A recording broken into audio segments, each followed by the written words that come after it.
Assalamualaikum warahmatullahi wabarakatuh. Nama saya Azhara Dia Afiah dari kelas 1D, Prodi PGSD Universitas Muhammadiyah Tangerang dengan mata kuliah Ilmu Pendidikan. Di sini saya akan membahas tentang konsep dasar ilmu pendidikan. Apa sih pendidikan itu? Nah, di sini menurut Ngalim Purwanto 2002, pendidikan merupakan suatu usaha orang dewasa dalam pergaulan dengan anak-anak untuk memimpin perkembangan jasmani dan rohaninya ke arah kedewasaan, yang bertujuan pendidikan agar manusia mempunyai pengendalian diri, akhlak mulia, dan keterampilan. Di sini juga ada beberapa istilah pendidikan.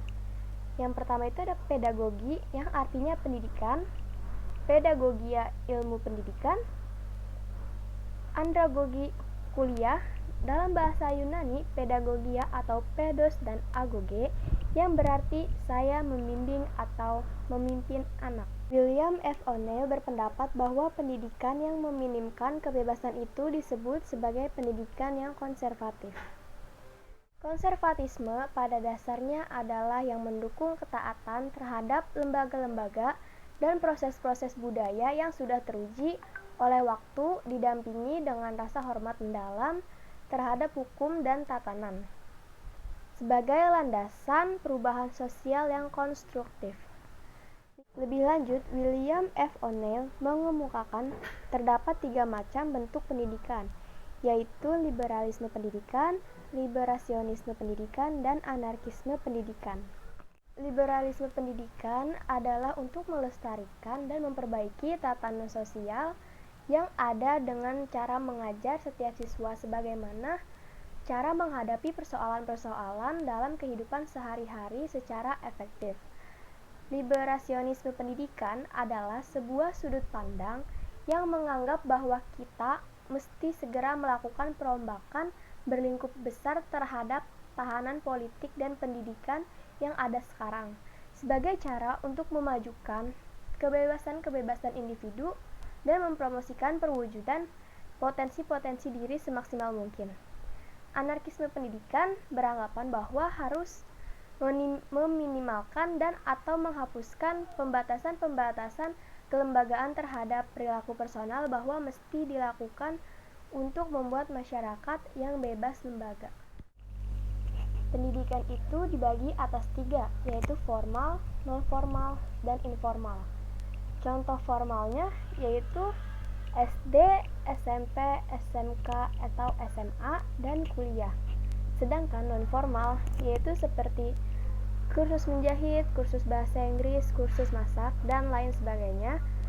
Dan informal itu merupakan suatu yang ada di lingkungan keluarga. Lanjut ke unsur-unsur pendidikan. Ada 6. Semua unsur ini saling terpengaruh atau saling melengkapi dan saling memperkaya. Yang pertama, kita akan membahas unsur tujuan pendidikan. Dalam pendidikan, ada beberapa tujuan yang diinginkan oleh pendidik.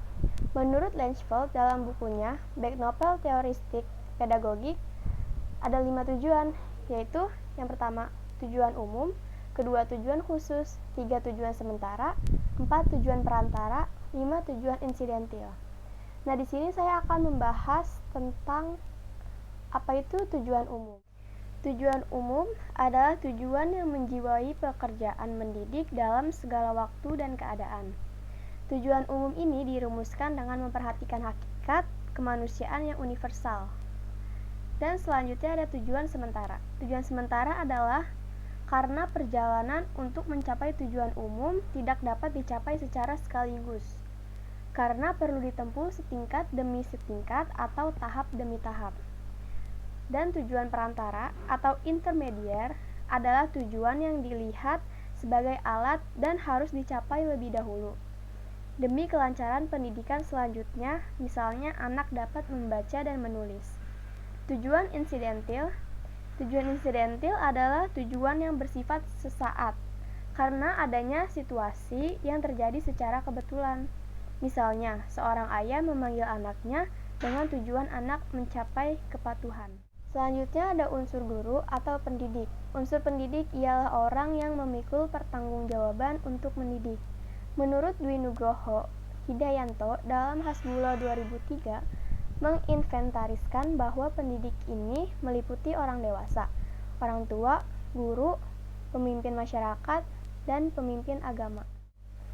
Ada beberapa karakteristik menjadi pribadi yang dewasa, yaitu mempunyai individualitas yang utuh, mempunyai sosialisasi yang utuh, mempunyai norma kesusilaan dan nilai-nilai kemanusiaan, bertindak sesuai dengan norma dan nilai-nilai atas tanggung jawabnya sendiri demi kebahagiaan dirinya dan kebahagiaan masyarakat atau orang lain.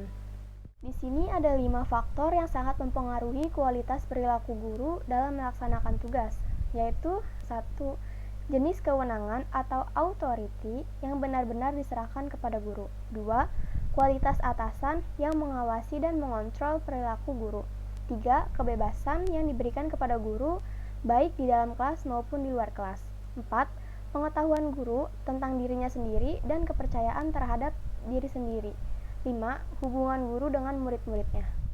Nah, dari kelima faktor tersebut, 3 faktor merupakan persoalan-persoalan yang terletak pada birokrasi pendidikan. Sedangkan 2 faktor persoalan-persoalan pada guru itu sendiri. Guru yang baik adalah guru yang mampu mengilhami murid-muridnya. Namun, kemampuan seperti ini tidak datang dengan sendirinya, tetapi harus tumbuh kembangkan sedikit demi sedikit. Sesuai dengan Undang-Undang Republik Indonesia Nomor 20 Tahun 2003 tentang Sistem Pendidikan Nasional, jabatan guru sebagai pendidik merupakan jabatan profesional. Untuk itu, profesionalisme guru dituntut agar terus berkembang sesuai dengan perkembangan zaman, ilmu pengetahuan dan teknologi, serta kebutuhan masyarakat. Menurut Wina Sanjaya 2006 mengemukakan bahwa ada beberapa asumsi perlunya pembelajaran berorientasi pada aktivitas siswa. 1. Asumsi filosofis. 2. Asumsi tentang siswa sebagai subjek pendidikan. 3. Asumsi yang berkaitan dengan proses pengajaran. Asumsi filosofi tentang pendidikan yaitu merupakan usaha sadar mengembangkan manusia menuju kedewasaan, baik kedewasaan intelektual, sosial maupun kedewasaan moral. Asumsi tentang siswa sebagai subjek pendidikan yaitu siswa bukanlah manusia dalam ukuran mini, melainkan manusia yang sedang dalam tahap perkembangan. Setiap manusia mempunyai kemampuan yang berbeda. Anak didik pada dasarnya adalah insan aktif, kreatif, dan dinamis dalam menghadapi lingkungannya. Anak didik memiliki inovasi untuk memenuhi kebutuhannya. Nah, di dalam asumsi yang berkaitan dengan proses pengajaran, yaitu proses pengajaran direncanakan dan dilaksanakan sebagai suatu sistem. Peristiwa belajar akan terjadi manakala anak didik berinteraksi dengan lingkungan. Proses pengajaran akan lebih aktif apabila menggunakan metode dan teknik yang tepat dan berdaya guna. Pengajaran memberi tekanan kepada proses dan produk secara seimbang. Inti proses pengajaran adalah adanya kegiatan belajar siswa yang optimal. Lalu ada unsur lingkungan. Menurut Sartain dalam Hasbuloh, lingkungan atau environment meliputi kondisi dan alam dunia ini yang dengan cara-cara tertentu mempengaruhi tingkah laku kita, pertumbuhan, perkembangan, dan life process. Menurut Sartain 1958 membagi lingkungan menjadi 3 bagian, yaitu 1. Lingkungan alam atau luar, external or physical environment. 2. Lingkungan dalam atau internal environment. 3. Lingkungan sosial atau social environment. Nah, lingkungan alam atau luar yaitu segala sesuatu yang ada di dalam dunia ini yang bukan manusia. Lalu lingkungan dalam yaitu segala sesuatu yang telah termasuk ke dalam diri kita yang dapat mempengaruhi pertumbuhan fisik kita. Lalu lingkungan sosial yaitu semua orang atau manusia lain yang mempengaruhi kita. Lalu di sini ada unsur alat pendidikan. Alat pendidikan adalah suatu tindakan atau situasi yang sengaja diadakan untuk tercapainya suatu tujuan pendidikan yang tertentu. Dalam pengertian yang luas, alat pendidikan meliputi juga unsur-unsur pendidikan yang lain, seperti tujuan pendidik, peserta didik, dan lingkungan pendidikan serta kepemimpinan sekolah. Ditinjau dari segi wujudnya, maka unsur alat pendidikan berupa perbuatan pendidik, mencakup nasihat, teladan, larangan, perintah, pujian, teguran, dan hukuman. Lalu ada benda-benda sebagai alat bantu mencakup meja, kursi belajar, papan tulis, penghapus, kapur tulis, buku, peta, OHP, dan sebagainya. Selanjutnya ada kepemimpinan sekolah. Kepemimpinan dapat diartikan sebagai kegiatan untuk mempengaruhi orang-orang yang diarahkan terhadap pencapaian tujuan organisasi. Di sini ada beberapa kriteria kepemimpinan kepala sekolah. 1. Mampu memberdayakan guru-guru untuk melaksanakan proses pembelajaran dengan baik, lancar, dan produktif. 2. Dapat menyelesaikan tugas dan pekerjaan sesuai dengan waktu yang telah ditetapkan. 3. Mampu menjalin hubungan yang harmonis dengan masyarakat sehingga dapat melibatkan mereka secara aktif dalam rangka mewujudkan tujuan sekolah dan pendidikan. 4. Berhasil menerapkan prinsip kepemimpinan yang sesuai dengan tingkat kedewasaan guru dengan pegawai lain di sekolah. Bekerja dengan tim manajemen, lalu berhasil mewujudkan tujuan sekolah secara produktif sesuai dengan tingkat ketentuan yang telah ditetapkan. Selanjutnya, ada landasan ilmu pendidikan. Nah, asumsi-asumsi yang menjadi titik tolak dalam rangka pendidikan berasal dari berbagai sumber, yakni agama, filsafat, ilmiah, dan yuridis.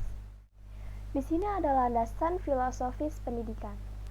Asumsi filosofis yang dijadikan titik tolak dalam rangka studi dan praktek pendidikan. Dengan demikian, landasan filosofis pendidikan sebagai hasil studi pendidikan tersebut dapat dijadikan titik tolak dalam rangka studi pendidikan yang bersifat falsafah, yaitu pendekatan yang lebih komprehensif dan normatif. Di sini, komprehensif itu dalam arti yang digunakan untuk menyatakan keadaan di mana sesuatu dapat menjelaskan keterangan secara lengkap dan luas serta memberikan wawasan yang lebih. Sedangkan normatif yaitu masyarakat atau manusia yang menunjukkan beberapa tindakan atau hasil sebagai baik atau diinginkan atau diizinkan dan yang lain sebagai buruk atau tidak diinginkan atau tidak diizinkan. Lalu ada landasan hukum atau yuridis pendidikan, asumsi yang bersumber dari peraturan perundangan yang berlaku yang dijadikan titik tolak dalam pendidikan. Seperti di dalam Undang-Undang Republik Indonesia Nomor 20 Tahun 2003 tentang Sistem Pendidikan Nasional, dinyatakan bahwa setiap warga negara yang berusia 7-15 tahun wajib mengikuti pendidikan dasar. Lalu ada landasan ilmiah pendidikan, asumsi tentang kehidupan manusia sebagai sasaran pendidikan, apa adanya atau desain yang dijadikan titik tolak dalam rangka pendidikan. Landasan ilmiah pendidikan atau preskriptif mencakup landasan filosofis pendidikan, landasan religius pendidikan, dan landasan yuridis pendidikan. Cukup sekian pembahasan dari saya. Terima kasih. Mohon maaf apabila ada kesalahan atau kekurangan. Wassalamualaikum warahmatullahi wabarakatuh.